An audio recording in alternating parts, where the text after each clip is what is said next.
I don't remember being asked to sign one because I remember a lot about that time, obviously, because it was extremely painful, dangerous. Friends were involved. I don't remember that. I think I would have remembered. I th- and also, those of us behind the scenes were not nearly as important. I remember Lucille Ball got called. Right. And I remember Desi Arnaz issuing a statement to the press. The only thing red about Lucy is her hair. Um, and it was also very interesting. This I do remember, at least a feeling that CBS would protect the people who were commercially valuable to them.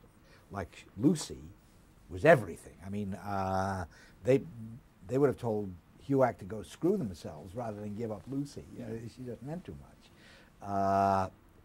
I might have had some value because directing two hit shows was not unimportant, just in terms of revenue. I at least think that's what opened up the possibility of a conversation with Dan O'Shea, because I know of a lot of other people who were just summarily fired without any hearing at all. Did O'Shea ask you specifically about your political past? Yes, he did. Yes, he did. And I told him I'd never been a communist.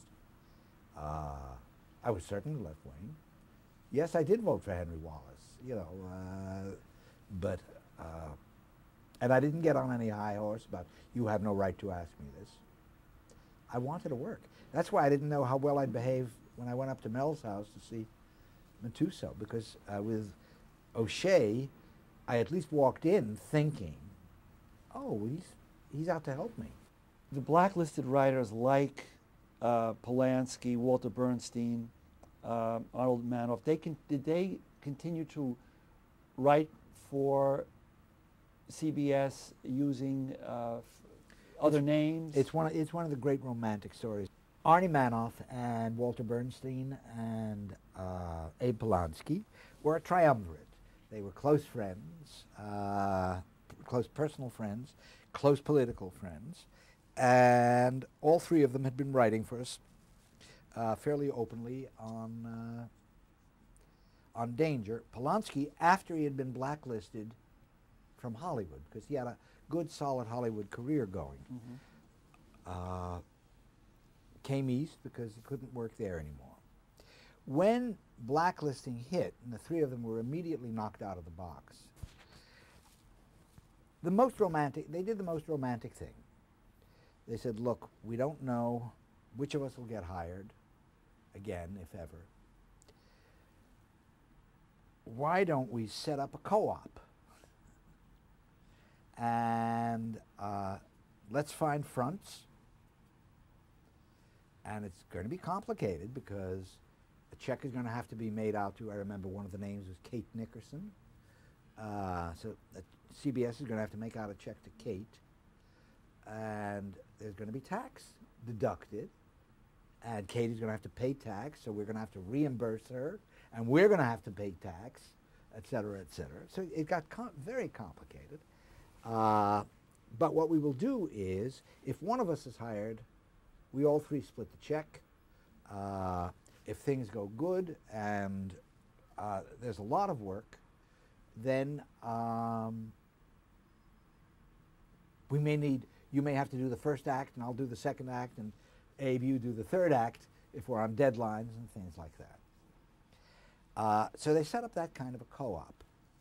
This was all done through the wonderful Charlie Russell, who didn't have a political bone in his body. He was just a sweet, open guy from the Midwest who thought this was too fucking unfair, and he was going to do anything he could to break it, fight it. Hopefully not putting himself in any jeopardy. He also was very careful, not only trying to protect himself, but he wanted to protect me.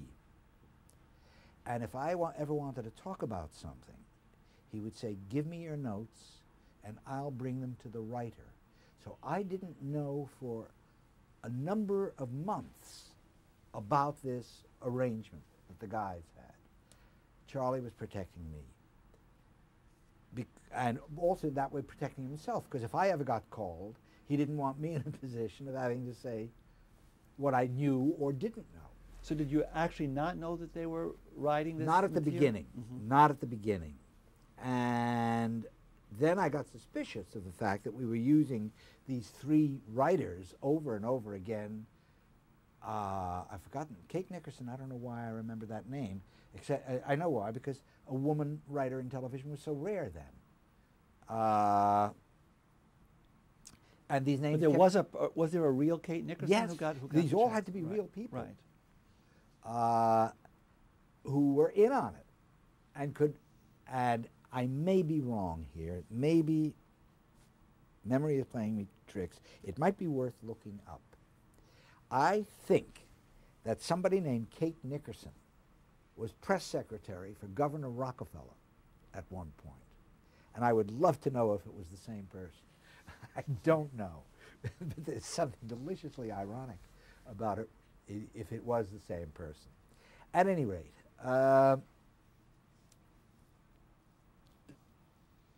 I'm sure that in addition to Charlie, Bill Dozier, who was the head of programming, dramatic programming for CBS, had to know.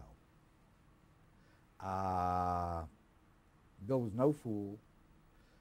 You Are There was one of the really prestigious shows.